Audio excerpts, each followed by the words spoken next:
ओम सर्वस्वरूपे सर्वे सर्वशक्ति समन्विते हो स्त्राई नम दुर्गा देवी नमस्तुते।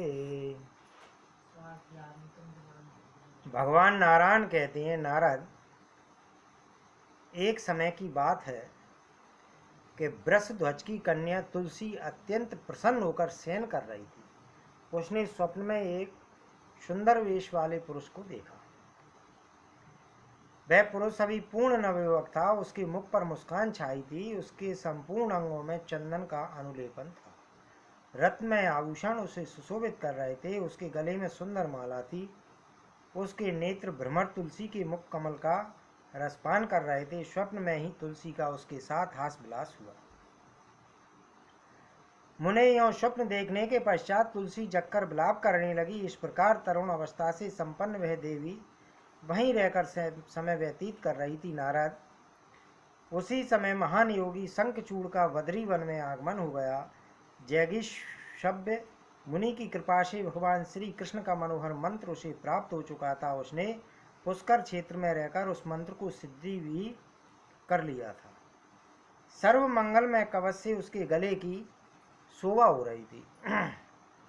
ब्रह्मा उसे अभिलषित वर दे चुके थे और उन्हीं की आज्ञा से वह वहां आया भी था। वह आ रहा था, तभी तुलसी की दृष्टि उस पर पड़ गई।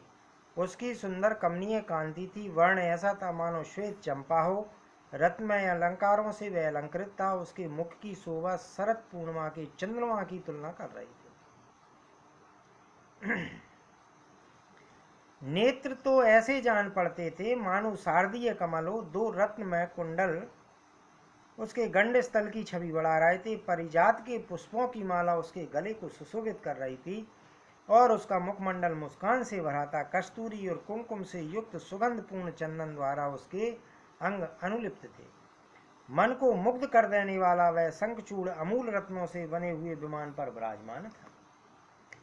एक शंखचूड़ को देखकर तुलसी ने वस्त्र से अपना मुख ढक लिया। कारण लज्जावश उसका मुख नीचे की ओर झुक गया था। शरद पूर्णिमा के चंद्रमा उसके निर्मल दिव्य चंद्र जैसे मुख के सामने तुच्छ थे। अमूल रत्नों से बने हुए नूपुर उसके चरणों की शोभा बढ़ा रहे थे। वह मनोहर त्रिबली से संपन्न थी। सर्वोत्तम मणि से निर्मित करधनी सुंदर शब्द करती हुई उसकी कमर में सुशोभित थी। मालती के पुष्पों की माला से संपन्न केश कलाप उसके मस्तक पर शोभा पा रहे थे। उसके कानों में अमूल रत्नों से बने हुए मकराकृत कुंडल थे। सर्वोत्तम रत्नों से निर्मित हार उसके वक्ष स्थल को सुसज्जित बना रहा था। रत्न में कंकड़, केयूर, शंख और अंगूठियां उस देवी की शोभा बढ़ा रहे थे। साध्वी तुलसी का आचरण अत्यंत प्रशंसनीय था। ऐसे भव्य शरीर से शोभा पाने वाली उस सुंदरी तुलसी को देखकर शंखचूड़ उसके पास आकर बैठ गया और मीठे शब्दों में यूं बोला। शंखचूड़ ने पूछा, देवी, तुम कौन हो? तुम्हारे पिता कौन है? तुम अवश्य संपूर्ण स्त्रियों में धन्यवाद एवं समादर की पात्र हो। समस्त मंगल प्रदान करने वाली कल्याणी हो। तुम वास्तव में हो कौन? सदा सम्मान पाने वाली सुंदरी, तुम अपना परिचय देने की कृपा करो। नारद, सुंदर नेत्रों से शोभा पाने वाली तुलसी ने शंखचूड़ के ऐसे वचन को सुनकर मुख नीचे की ओर झुकाकर उससे कहना आरंभ किया। तुलसी ने कहा, महाशय, मैं राजा धर्मध्वज की कन्या हूँ। तपस्या करने के विचार से इस तपोवन में ठहरी हुई हूँ। तुम कौन हो? तुम्हें आनंद पूर्वक यहाँ से पधार जाना चाहिए, क्योंकि उच्च कुल की किसी भी अकेली साध्वी कन्या के साथ एकांत में कोई भी कुलीन पुरुष बातचीत नहीं करता। ऐसा नियम मैंने श्रुति में सुना है। जो कलुषित कुल में उत्पन्न है तथा जिसे धर्मशास्त्र एवं श्रुति का अर्थ सुनने का कभी अवसर नहीं मिला, वह दुराचारी व्यक्ति ही कामी बनकर पर स्त्री की कामना करता है। स्त्री की मधुर वाणी में कोई सार नहीं रहता। वह सदा अभिमान में चूर रहती है। वह वस्तुतः विष से भरे हुए घड़े के समान है, परंतु उसका मुख ऐसा जान पड़ता है मानो सदा अमृत से भरा हो। संसार रूपी कारागार में जकड़ने के लिए वह सांकल है। स्त्री को इंद्रजाल स्वरूपा तथा स्वप्न के समान मिथ्या कहते हैं।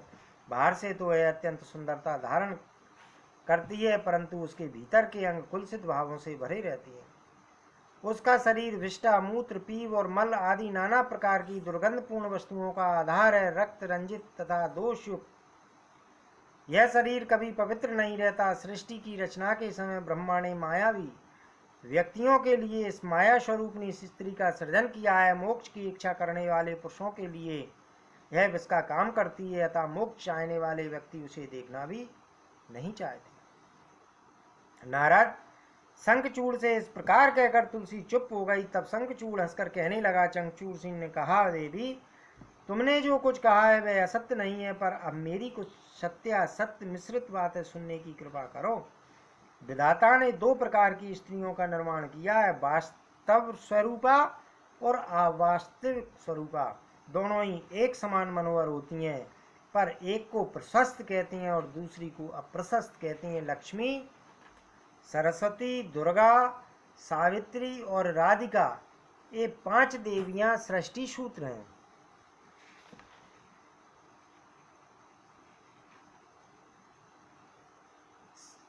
सृष्टि की मूल कारण है। इन आद्या देवियों के प्रादुर्भाव का प्रयोजन केवल सृष्टि करना है। इनके अंश से प्रकट गंगा आदि देवियां वास्तव रूपा कहलाती हैं। इनको श्रेष्ठ माना जाता है। ये यशः स्वरूपा और संपूर्ण मंगलों की जननी है। सतरूपा, देवभूति, श्वेता, स्वाहा, दक्षिणा, छायावती, रोहिणी, वरुणानी, शची, कुबेर पत्नी, अदिति, दिति, लोपामुद्रा, अनसुईया, कोटवी, तुलसी, अहिल्या, अरुंधति, मैना, तारा, मंदोदरी, दमयंती, वेदवती, गंगा, मनसा, पुष्टि, तुष्टि, स्मृति, मेधा, कालका, वसुंधरा, षष्ठी, मंगलचंडी, धर्मपत्नी, मूर्ति, स्वस्ति, श्रद्धा, शांति, कांति, क्षमा, निद्रा, तंद्रा, क्षुधा, पिपासा, संध्या, दिवा, रात्रि, संपत्ति, धरती, कीर्ति, क्रिया, शोभा, प्रभा और शिवा। स्त्री रूप में प्रकट ये देवियां प्रत्येक युग में उत्तम मानी जाती हैं। जगदम्बा की कला से के अंश से उत्पन्न जो स्वर्ग की दिव्य अप्सराएं, उन्हें अप्रशस्त कहा गया है। अखिल विश्व में पुष्पांजलि रूप से ये विख्यात हैं। स्त्रियों का जो सत्व प्रधान रूप है वही ठीक है, उसी को उत्तम माना जाता है। विश्व में साध्वी रूपी स्त्रियों की प्रशंसा की गई है। विद्वान पुरुष कहते हैं इन्हीं को वास्तविक रूपा कहा जाता है। रजोरूप और तमोरूप भेद से कलाओं में अनेक प्रकार की स्त्रियां प्रसिद्ध हैं। रजोगुण का अंश में प्रधान है। ये मध्यम श्रेणी की हैं, क्योंकि भोगों में उनकी नित्य स्पृहा बनी रहती है। सुख भोग के वशीभूत होकर वे सदा अपने कार्य में संलग्न रहती हैं। कपट और मोह, ये 2 दुर्गुण उनके निवास करते हैं। कभी भी उनके द्वारा धर्म के अर्थ का यथार्थ पालन नहीं होता। अतः रजो रूप प्रधान स्त्री में साध्वीपन का आना संभव नहीं है। विद्वान पुरुष इसे मध्यम रूपा बतलाते हैं। तमो रूप दुर्निवार्य है। विज्ञ पुरुष इसको अधम कहते हैं। देवी, तुमने जो कहा है, सत असत का विचार रखने वाले कुलीन पुरुष निर्धन, निर्जल अथवा एकांत स्थान में किसी पर स्त्री से कुछ भी नहीं पूछते, तो सो ठीक है, मैं भी यही मानता हूँ। परंतु शोभने, मैं तो इस समय ब्रह्मा की आज्ञा पाकर ही तुम्हारे कार्य साधन के लिए तुम्हारे पास आया हूँ, और गंधर्व विवाह की विधि के अनुसार तुम्हें अपनी सहधर्मिणी बनाऊंगा। देवताओं में भगदड़ मचा देने वाला शंखचूड़ मैं ही हूँ। धनुवंश में मेरी उत्पत्ति हुई है। विशेष बात तो यह है कि मैं पूर्व जन्म में श्री हरि के साथ रहने वाला उन्हीं का अंश सुदामा नामक गोप था। जो प्रसिद्ध 8 गोप भगवान के स्वयं पार्षद थे, उनमें एक मैं भी था। देवी राधिका के हिसाब से इस समय मैं दानवेंद्र बना हूँ। भगवान श्री कृष्ण का मंत्र मुझे इष्ट है, अतः पूर्व जन्म की बातों को मैं जान जाता हूँ। तुम भी पूर्व जन्म में श्री कृष्ण के पास रहने वाली तुलसी थी, है जानने की योग्यता तो तुम्हें भी प्राप्त है। तुम भी जो भारतवर्ष में उत्पन्न हुई हो, उसमें मुख्य कारण श्री राधिका का रोष ही है। मुनिवर, जब इस प्रकार कहकर शंखचूड़ चुप हो गया, तब तुलसी उनसे कहने लगी। उस समय तुलसी का मन संतुष्ट था और उसके मुख पर मुस्कुराहट छाई थी। तुलसी ने कहा, कान, इस प्रकार के सद्विचार से संपन्न विज्ञ पुरुष ही विश्व में सदा प्रशंसित होते हैं। स्त्री का कर्तव्य है कि वे ऐसे ही सतपति की निरंतर अभिलाषा करें। आप सद्विचार वाले पुरुष से इस समय में परास्त हो गई। निंदा का पात्र तथा अपवित्र तो वह पुरुष माना जाता है जिसे स्त्री ने जीत लिया हो।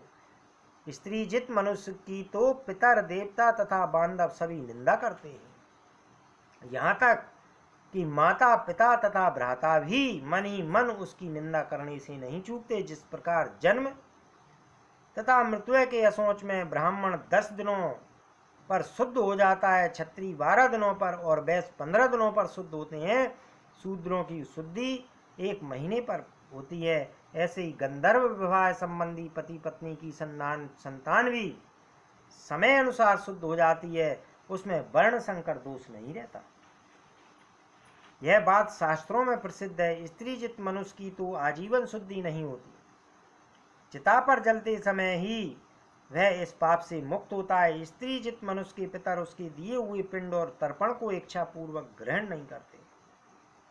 देवता भी उसके समर्पण किए हुए पुष्प और जल आदि के लेने में सम्मत नहीं होते। जिसके मन को स्त्री हरण कर लिया है, उस व्यक्ति के लिए ज्ञान, तप, जप, होम, पूजन, विद्या अथवा यश से क्या प्रयोजन है। मैंने विद्या का प्रभाव जानने के लिए ही आपकी परीक्षा की है। कारण कामनी स्त्री का प्रधान कर्तव्य है कि कांत की परीक्षा करके ही उसे पति रूप में स्वीकार करे। गुणहीन, वृद्ध, अज्ञानी, दरिद्र, मूर्ख, रोगी, कुरूप, परम क्रोधी, अशोभन मुख वाले, पंगु, अंगीन, नेत्रीन, बधिर, जड़, मूक तथा नपुंसक के समान पापी वर को भी अपनी कन्या देता है, उसे ब्रह्म हत्या का पाप लगता है। शांत गुणी नवयुवक, विद्वान तथा साधु स्वभाव वाले वर को अपनी कन्या अर्पण करने वाले पुरुष को 10 अश्वमेध यज्ञ का फल प्राप्त होता है। जो व्यक्ति कन्या को पाल पोस कर धन के लोभ से बेच देता है, वह कुंभीपाक नरक में पछता है। उस पापी को नरक में भोजन के स्थान पर कन्या के मलमूत्र प्राप्त होते हैं। कीड़ों और कौओं द्वारा उसका शरीर नोचा जाता है। बहुत लंबे समय तक वह कुंभीपाक नरक में रहता है। फिर जगत में जन्म पाकर उसका रोगग्रस्त रहना निश्चित है। तप को ही सर्वस्त्र मानने वाले नारद इस प्रकार कहकर देवी तुलसी चुप हो गई। इतने में ब्रह्मा जी ने आकर कहा, शंखचूड़, तुम इस देवी के साथ क्या बातचीत कर रहे हो? अब गंधर्व विवाह के नियम अनुसार इसे पति रूप से स्वीकार कर लेना तुम्हारे लिए परम आवश्यक है, क्योंकि तुम पुरुषों में रत्न हो और यह साध्वी देवी भी कन्याओं में रत्न समझी जाती है। इसके बाद ब्रह्मा जी ने तुलसी से कहा, पतिव्रते, तुम इसे गुणी पति की क्या परीक्षा करती हो? देवता, दानव और असुर सबको कुचल डालने की इसमें शक्ति है। जिस प्रकार भगवान नारायण के पास लक्ष्मी, श्री कृष्ण के पास राधिका, मेरे पास सावित्री, भगवान वराह के पास पृथ्वी, यज्ञ के पास दक्षिणा, अत्रि के पास अनसुईया, नल के पास दमयंती, चंद्रमा के पास रोहिणी, कामदेव के पास रति, कश्यप के पास अदिति, वशिष्ठ के पास अरुंधति, गौतम के पास अहिल्या, करदम के पास देवहूति, बृहस्पति के पास तारा, मनु के पास शत्रुपा, अग्नि के पास स्वाहा, इंद्र के पास शची, गणेश के पास पुष्टि, स्कंद के पास देवसेना तथा धर्म के पास साध्वी मूर्ति पति रूप से शोभा पाती हैं। वैसे ही तुम भी इस शंखचूड़ की सौभाग्यवती प्रिया बन जाओ। इसके बाद तुम पुनः गौलोक में भगवान श्री कृष्ण के पास चली जाओगी और यह शंखचूड़ भी इस शरीर का त्याग करने के पश्चात वैकुंठ में जाकर चतुर्भुज भगवान विष्णु में लीन हो जाएगा।